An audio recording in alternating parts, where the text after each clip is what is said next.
Hey, my name is Paul Meyer. I'm going to give some further explanation of the Module 5 assignment for the Gospels and Acts.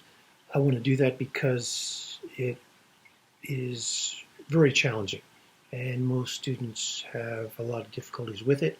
I'm just going to go right through the instructions and try to give an explanation, and hopefully I can do this briefly and hopefully it will be helpful. I'm going to be looking off to my right occasionally because I have another computer monitor there to help me go through it.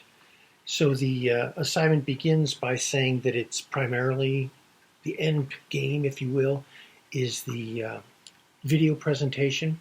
You can create that video. I would probably recommend doing what I'm doing on Photo Booth if you have a Mac. If not, it may be easiest for you to do it on your cell phone, or you may have a church that will let you have access to their video creating software, hardware devices. But that's the best way to get it that I can think of. Now, when you actually upload it, you'll have to use Google Drive or OneDrive, YouTube or GodTube.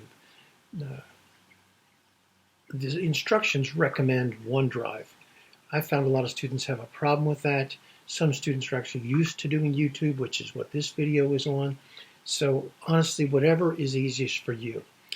But first of all, before you start the video, the requirement is that you do exegetical work.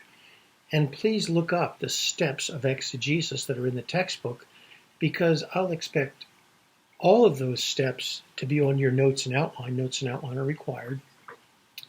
And I'll expect some of those, at least one of those aspects of exegesis, probably a word study or evidence of it, to be in your 8 to 10 minute presentation. So this is not a sermon.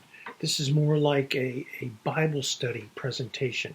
I don't want you to preach at me. I want you to teach me the word out of Matthew 8:14 to 17. It's only those few verses, but there's a lot in them. It has a quote that the healing of Peter's mother-in-law, in fact, was partial fulfillment of the Isaiah 53 passage. And so you'll have to deal with that interplay. One of the other things that is essential is that you have to move in your presentation from the first century when Jesus healed people, first Peter's mother-in-law, and then to the 21st century and how that works out. I want you to be able to answer the question and to answer the question or approach an answer to the question of what do you say to people in the 21st century who say, I'm sick, I'm injured, and I certainly haven't been healed in the manner that Peter's mother-in-law was healed. So I want you to at least approach an answer on that. What do you say about that? And that'll help you fulfill the assignment. So when you do OneDrive or Google Drive or any of them, typically the default in uploading your video to those software items, places, is that only you have access. You're going to have to change that default to anyone can access it, or if you can figure out a way to make it so that at least I, your esteemed professor, can access it so that I can evaluate it. As I evaluate it, I will be exceptionally critical, but then you'll see that your grade is not reflected in my listing of criticism. The criticism is just designed to kind of push you to make better presentations. Presentations, especially at this time of the COVID-19 pandemic, are becoming essential. So it'll be really good if you can create presentations for YouTube or for other things. Now remember, the presentation is 8 to 10 minutes. Your actual notes and outline, remember, you should do your notes just as however you do them. Just make them readable. Put your citations within those notes because, of course, there's no use in doing a verbal citation reference in your presentation, but rather put them in your notes. The outline is just going to be an outline of verses 14 through 17 in Matthew 8, so it's going to be very brief, maybe, 5 lines, but, just relatively brief, and that's what is expected. Let me move this down a little bit so I can look at what I'm doing. So the key initial part of this is doing exegesis. So plan on doing that and plan on having those steps of exegesis noted. And remember, as it says here, that you're supposed to communicate in your presentation not how you feel about the passage. I'm not into feelings. I want you to communicate what Matthew is saying under a relatively objective interpretation of his words. So the key is, what did Matthew intend? And of course, that's a guess to some extent, but if you kind of look at the entirety of Matthew in general and the entirety of chapter 8, I think it's relatively easy to come up with a reasonable idea of what Matthew intended to teach here. And if you have questions about that, you can certainly contact me, and I'll let you know. I'll give you direction on how to come up with Matthew's kind of bird's eye view of verses 14 through 17.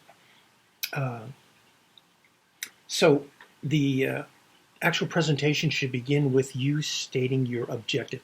You may want to state the class, state your name, if I may, because finding names of students, I don't want to do private investigation type work here. I have students that have written to me and said, my name is Dale, and I look for Dale, and there is no Dale, and then it turns out that James goes by Dale. Don't do that to me. I'm old, for crying out loud. I need your name as it appears in the classroom. So, put your name on it. That'd be excellent.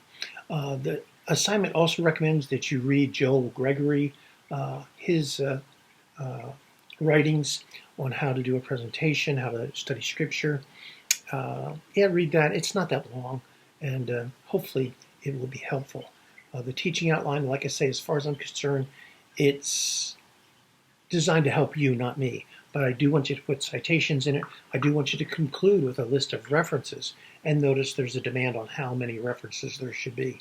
Now, the notes and outline, just to keep it relatively brief, the assignment says just do, I think it's 1,000 to 1,250 words. So, don't make it exceptionally long. Finally, after you do the presentation, you upload it, and I can access it. Then you write out your reflection. Now, in my opinion, an inordinate amount of the rubric provided has to do with reflection. So you should look at that rubric and make sure that you, for one thing, have a specific audience. You can mention that either just in your notes, or you can mention it as you do your presentation, whatever is easiest for you.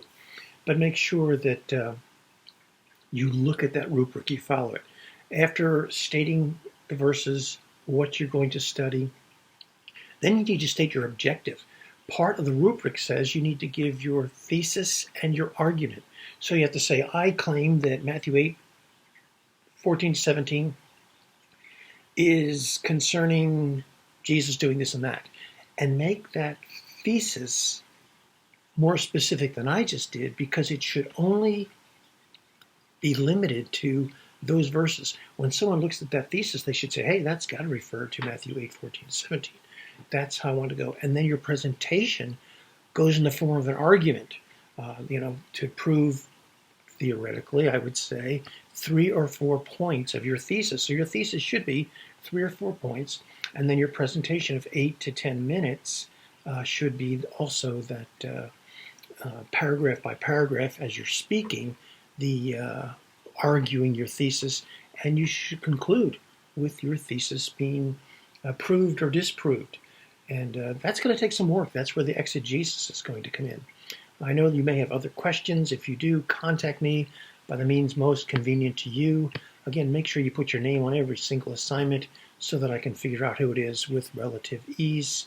Take care. God bless.